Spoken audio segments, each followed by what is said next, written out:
அண்மை செய்திகளை பார்த்து வருகிறோம். மதுரையில் படுக்கையில் உள்ளபடியே மதுரை ஆதீனத்திடம் சென்னை சைபர் கிரைம் போலீசார் விசாரணை மேற்கொண்டு வருகிறார்கள். இது தொடர்பான விவரங்களோடு இணைகிறார் செய்தியாளர் நவநீத கிருஷ்ணன். அவரிடம் பேசலாம். வணக்கம் நவநீத கிருஷ்ணன். மதுரை ஆதீனத்திடம் எந்த மாதிரியான கேள்விகள் எழுப்பப்பட்டு வருகின்றன? விவரம்.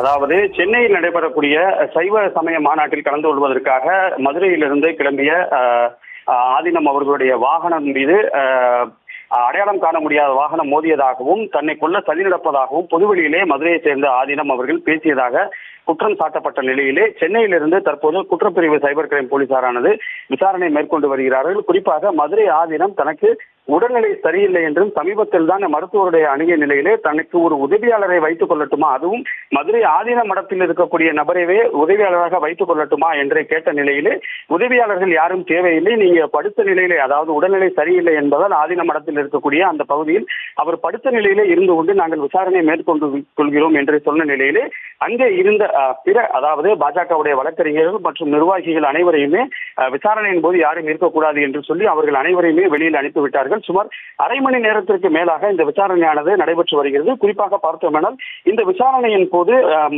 அவருடைய ஏற்கனவே இவர் முன்ஜாமீன் வாங்கியிருந்த நிலையிலே பல்வேறு கேள்விகள் இவர் மீது வைக்கப்படுவதாக கூறப்படுகிறது. அதாவது தவறான தகவல்களை பரப்புதல் மற்றும் இரண்டு சமூகத்தினரிடையே மோதலை தூண்டும் வகையில் பேசுதல் போன்ற குற்றச்சாட்டுகள் எழுந்து வந்த நிலையில் சமூக வலைதளங்களில் அவர் பகிர்ந்த கருத்துக்கள் சர்ச்சையாக எழுந்த நிலையிலே போலீசார் அது குறித்து விசாரணை மேற்கொண்டு வருகிறார்கள். குறிப்பாக உளுந்தூர்பேட்டை அருகே நடந்த கார் விபத்து தொடர்பாக கொலை முயற்சி மற்றும் அவர் குற்றம் சாட்டிய நிலையிலே இந்த விசாரணையானது மேற்கொள்ளப்பட்டு வருகிறது. ஏற்கனவே மதுரை ஆதீனம் தரப்பிலே முன்ஜாமீன் கேட்டு முறையிட்டிருந்த நிலையிலே அவருடைய வயது மூப்பின் காரணமாக சுமார் 70 வயது காரணமாக தன்னால் வர முடியாது என்று சொன்ன நிலையிலே காவல்துறையினர் சென்னையிலிருந்து வருகை தந்து அவரிடம் இந்த குறித்த கேள்விகளை கேட்டு வருகிறார்கள். சுமார் அரை மணி நேரத்திற்கு மேலாக இந்த விசாரணையானது நடைபெற்று வரக்கூடிய நிலையிலே மதுரை மீனாட்சி அம்மன் கோவிலுக்கு அருகே இருக்கக்கூடிய இந்த ஆதீன மடத்தில் விளக்குத்தூண் காவலர்கள் கிட்டத்தட்ட 10க்கும் மேற்பட்ட காவலர்கள் இங்கே வருகை தந்ததால் பரபரப்பான ஒரு சூழ்நிலை காணப்படுவது குறிப்பிடத்தக்கது.